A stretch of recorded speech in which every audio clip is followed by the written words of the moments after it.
me back up for a minute? Because I mean, we talk in general what forgiveness is, but it's worth looking at what is forgiveness? You know, when clients come in, when we talk to partners, what does that mean?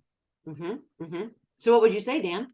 The way I see it, well, I guess I'll say going to what you guys are saying, I always when someone talks about forgiveness, and I call it the other F word, because it's where's it coming from? Why is it coming up now?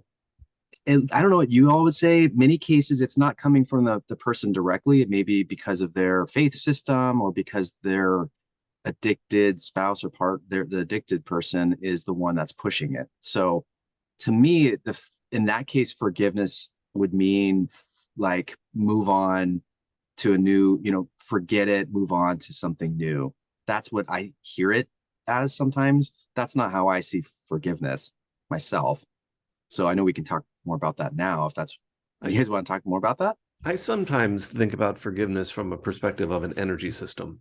And if you think about yourself as a closed energy system and you've only got so much energy that you can use to apply to different things, if I have a grievance or a resentment with someone or a wound that I am holding on to, or am I feeling with someone and I haven't forgiven, that wound or resentment or grievance is taking up energy and it's limiting what I can do in other areas of my life.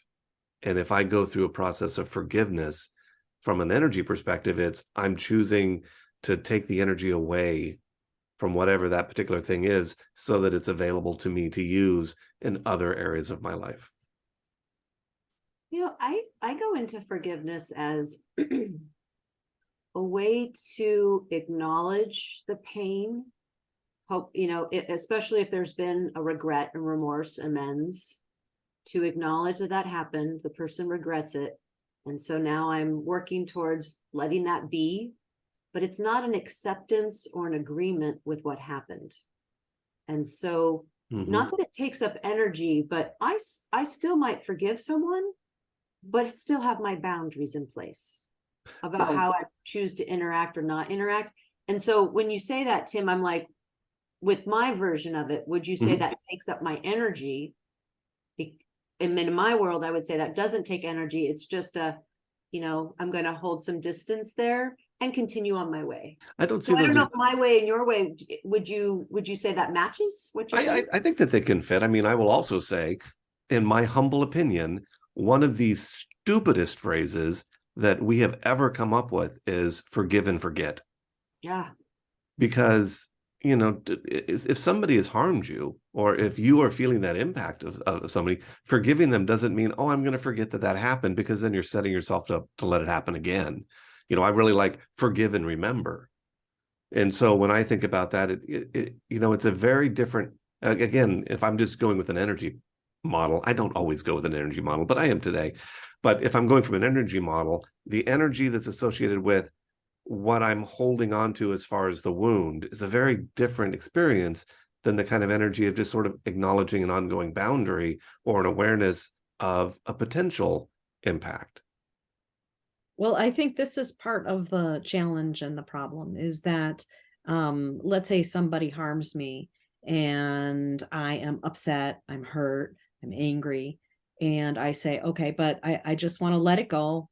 And I want to forgive them, and I want to be close to them again.